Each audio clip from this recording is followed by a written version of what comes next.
어떤 분야에서건 평범을 훌쩍 뛰어넘는 아주 탁월한 실력자들을 만날 때 우리는 종종 와, 저 사람은 나랑 달라 하는 경외감에 휩싸이곤 하죠. 그런데 여기서 그 다르다라는 말 앞에 생략된 주어가 있어요. 타고난 재능입니다. 타고난 재능이 나와는 달라. 이런 생각을 압축하는 말이 바로 천재입니다. 저 하늘로부터 특별하게 부여받은 재능, 천재. 이 천재라는 말에 꼭 들어맞는 역사적인 인물을 딱 한 사람만 꼽자면은 작곡가 모차르트가 아닐까 해요. 모차르트는요, 5살에 작곡을 시작했고요.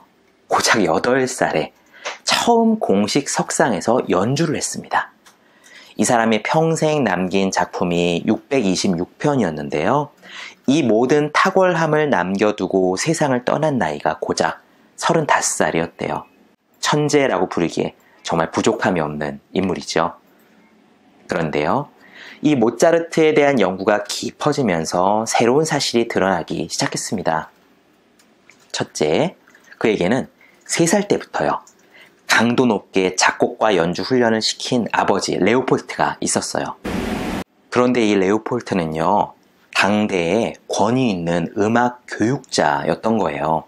레오폴트가 지은 바이올린 교본이 몇십 년 동안 스테디셀러였다고 하거든요. 마치 우리가 요즘 피아노를 배우려면 글쎄요, 전 옛날에 바이엘부터 배웠었는데 레오폴트가 그런 바이엘 같은 책의 저자였던 겁니다. 둘째, 모차르트가 작곡했다라고 알려진 초창기 곡들 중에서요, 그저 다른 사람의 곡들을 조각보 바느질을 하듯이 뜯어서 붙인 것들이 많았어요. 그러니까 이건 사실 작곡이라기보다는 습작에 가까운 악보인 셈이죠. 연구가들은 이렇게 말했어요. 모차르트가 아주 훌륭한 곡들을 쓰긴 했는데 그가 작곡하는 방식이 보통 사람들과 다른 것은 아니었다. 셋째, 게다가 이 작품들은요, 세상에 나오기 전에 항상 레오폴트의 수정을 받았답니다. 마치 초등학생 자녀의 방학 숙제를 엄마가 대신 해주는 것과 같지요.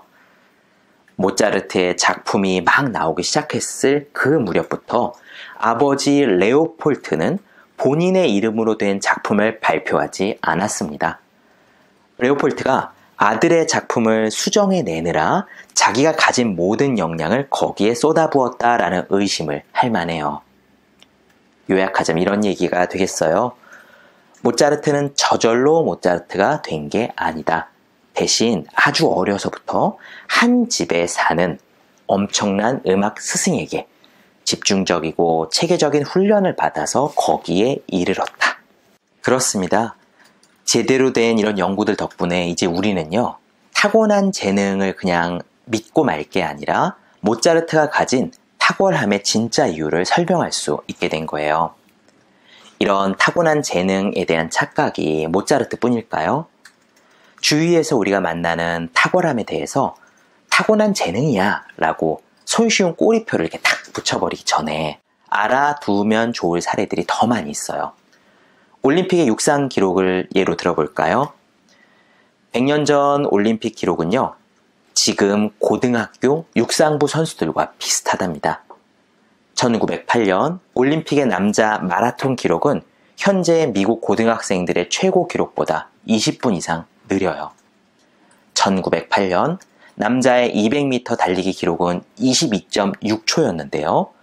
지금 미국 고등학생들은 그거보다 2초는 빨리 달 수 있답니다. 대한육상연맹의 기록도 제가 살펴봤거든요.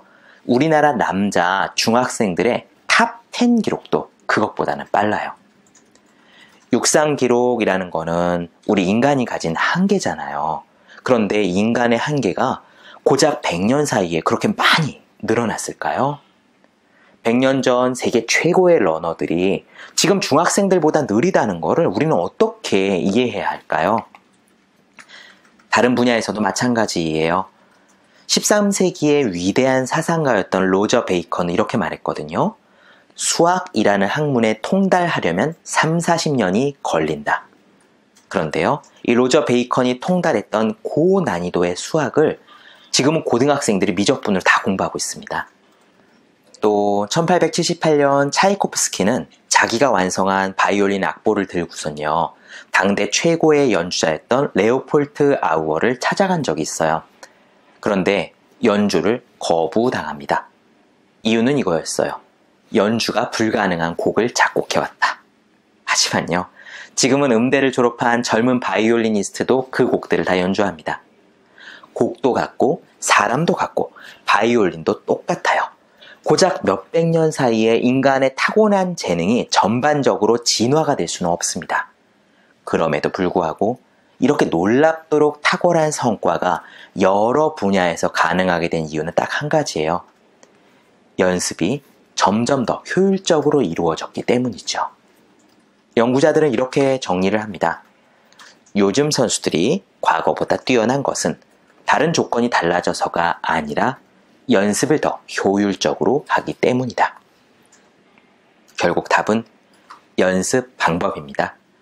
무조건 연습을 많이 하는 것보다 실력이 느는 방식의 연습을 해야 해요. 이 탁월함의 비밀은 단지 연습하는 요령에 있는 거예요. 제프 콜비는 재능은 어떻게 단련되는가 라는 책을 썼어요. 그 책을 보면은 같은 시간을 들이고도 탁월함에 더 빨리 다가가게 하는 연습의 특징들이 정리되어 있습니다. 이른바 의식적인 연습이라고 하는 개념이에요. 이 의식적인 연습에는 3가지가 들어가요. 첫째, 어떻게 해야 실력이 늘 것인지를 고민해서 연습 방법을 정확히 설계할 것. 둘째, 그렇게 설계된 움직임을 계속 반복할 것. 셋째, 자신의 움직임이 맞았는지 틀렸는지에 대한 피드백을 받을 것. 지금 3가지 말씀드렸죠? 설계, 반복, 피드백. 이 3가지 요소가 모두 들어있을 때만 효율적인 연습이라고 했습니다. 예를 들어 볼까요? 야구 실력을 기르고 싶은 사람이 리그에 들어가서 시합만 많이 뛴다고 실력이 계속 늘진 않아요. 자기가 뭐가 부족한지 찾아야 하거든요. 어떤 동작을 잘못하고 있는지, 어떤 근력이 약한지, 수비할 때 자세가 뭐가 문제인지, 그리고는 바로 그것을 교정하기 위한 설계를 한 후에 그 연습만 주야장천 반복해야 실력이 늡니다. 의식적인 연습의 개념을 우리가 하는 모든 행동에 적용해 볼 수도 있어요. 헬스클럽을 몇 년째 다니면서도 제자리인 웨이트 무게, 쌓여간 연차에 비해 좀처럼 늘지 않는 업무 실력, 또 몇 년째 반복되는 새해 다짐이 무색한 영어 공부. 그렇습니다. 잘 되는 사람에게는 잘 되는 이유가 있듯이 안 되는데도 안 되는 원인이 있습니다. 어떻게 해야 더 나아질지 그 연습 방법 자체를 고민해 본 적이 있으신가요? 만약 그런 적이 없다면 이제 뭘 해야 될지 아셨을 거예요. 의식적인 연습으로 바꾸어 가야 합니다. 우선 그렇게 하기로 마음먹은 순간부터 우리는 달라지기 시작해요. 제프 콜빈의 말이에요. 당신이 의식적인 연습을 하겠다고 마음먹은 순간 당신은 그만큼 차별화된 존재가 된다. 요약해 보겠습니다.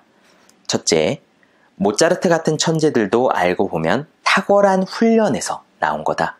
둘째, 스포츠, 예술, 수학 등 모든 분야에서 옛날보다 지금의 성과물이 훨씬 탁월한데 그것은 연습 방법이 효율적이기 때문이다. 셋째, 설계, 반복, 피드백. 이 3가지 요소가 갖추어져야 실력이 느는 연습이다. 네, 제우의서재 오늘 방송은 여기까지입니다. 멘탈과 태도, 더 나은 우리 자신이 되는 방법 계속 이야기하겠습니다.